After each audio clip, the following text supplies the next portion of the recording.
Namaste, beautiful beings. This is Belinda Pearl, and welcome to the Woven We Are's weekly cosmic insights, where we kind of look at astrology, just see what's going on a cosmological level, if you will, and see how that's interpreted down to us, kind of using a 5D and intuitive approach to astrology as well.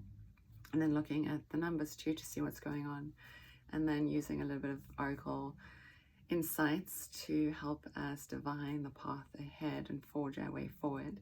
So again, this is for the Woven We Are platform, and again, it's like the divine feminine. She has been going through this period of rebirthing, and so this Lion's Gate is an opening which is happening, well, it's been happening, I should say, since they say July 26th to August 12th or so.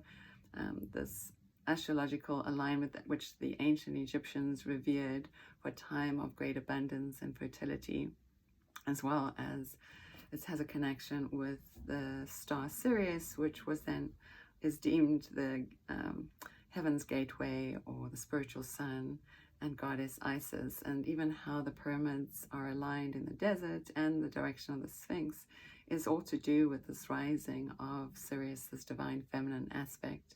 In most people's charts, she's between 13 and 14 degrees in Cancer, so Cancer being the mother of the chart. Also 13 degrees is around that divine feminine, this number for divine femininity. There's always the 13th apostle. There's even, they say, 13 zodiac signs, but one was kind of ushered off to the side. So that's also an interesting thing too, when you look at it from that divine feminine aspect as well. So we at a great time where stuff is being mulled over, if you will, and recreated. There's also this alignment with Mars and the Black Moon Lilith, this conjunction where they, or aspect, I should say, not alignment, but an aspect where they together in the sky in Aries, Aries being that warrior, also about our physicality, taking care of our health, and also Mars being in that pre-shadow retrograding space. So his trajectory is kind of slowing down. His energy is going to start to intense. So when they retrograde, they come closer towards the earth, if you will. But with Black Moon is this like primal energy within inside of us. And earlier on, I was doing breath work with a group of people, and this idea of humanity's rage, your personal rage, how it's like pushed down inside of us, and this wants to bring it out. But there's also this aspect of it's part of this greater creation. So there's also a piece of liberation, and also this piece of giving hope to humanity, that the work that you do is so important for the whole of humanity. So that's kind of like the basis of the astrology when you look at it, especially also with this Lion's Gate 8-8.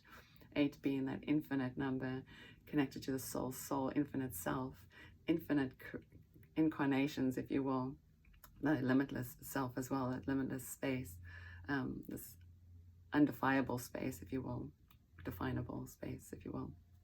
So let us do this. Let's get some insight from the oracle. And so if you wish to, you can close your eyes and breathe along with me and say, I just take a moment here to center myself, asking for divine guidance to come through. The divine guidance that's right for you and right for me and right for everybody that listens to this, hears this at any point in time. And so we see, and there's also been this thread of oracles this week that have been very interesting. So let's take a deep breath in here. Hold the breath in. Clear your mind as you blow the breath out. Stay empty your breath for a moment, mind clear, as we breathe in. And let's see. So there's definitely this theme. There's a couple of themes that have been going on. I'll try to see if I can remember all of them, but I was talking about this rebirthing, and it's kind of this nurturing, a re-emergence is happening. This is Larimar, this very beautiful blue stone. It kind of looks like the ocean in the Bahamas, right? But nurturing, being cradled, this rebirth, and also Mother Isis, this Sirius star, she was Osiris's mother, and it just also, it reminds me of one of the statues of Mother Isis as well holding the baby, and it feels like we're being carried through this time. We've been carried through the waters as well. Also this procession as the sun leaves the watery sign of Cancer, and then the child starts to move into its power. So we've been nurtured. This has been a nurturing phase for us too. Also at the beginning of the week, there's been a lot of fire cards that came in as well. One was about having courage. The first image was literally somebody on a bridge that just taken the first walk, but still had their shield up and was kind of nervous looking. So this thing to take action was the next card, actually, another fire card, where it was him leaping and actually taking a leap. So the bridge didn't exist anymore. You're just leaping. You didn't care about trying to transverse the bridge anymore to get to the other side, or nervous about transversing. The bridge disappeared and you just leaped across. And then there was another fire card directly after that was about talent. So then I was like, well, it is. Astrology is asking us all to stand in our talents, to find our inner talents. And so we've been given this time at home as well to look at your talents, what you have, what can you bring to the world and serve them out well. I've been seeing that at least in some communities, people are discovering parts of themselves or giving themselves more time to discover their inner arts. So we've been nurturing this time. And then we look at the last other couple of cards that came in too. There was a card about sacred sounds. There was an oracle about this, like listening. Sacred sounds of you, your breath, your own sounds that you say within inside of you, and the whisperings of your guides or your teachers or the universe, right? And then there was yesterday this card of forgiveness, the same as this, exactly. So this was fire and this water, fire and water. So it's almost like these two together. It's like the sun is in a fire sign now, Sirius is in a water sign now. Venus, about what you value in life, is coming to that water sign too. And then we have all this stuff going on in Aries too, which is in this fire sign as well. So there's a lot of interesting energies right now, this alignment. And the other card was also about forgiveness. And so this Ho'oponopono meditation, forgiving yourself especially, but it was also a reflection of you. What you're seeing in the world is you too. So work with yourself too. And then now we come into this place, and tomorrow is like 8-8. I like the rhyme of it, 8-8, Lion's Gate. And so it's the Divine Mother is birthing. She's rising in the sky. Her energy is going to be felt so much more intently. That the ancient Egypts actually built monuments to remember these alignments, so that every day we can remember these alignments. So maybe it's also coming back to this deeper truth that's maybe lost within the cellular body of our actual self. We have it encoded within us, and maybe that's taking action and taking the courage and to standing your truth. And Mars transversing Aries about reminder about being a spiritual warrior. So there's a great healing that's happening, but it's happening internally. It's something that we need to focus at inside of our hearts.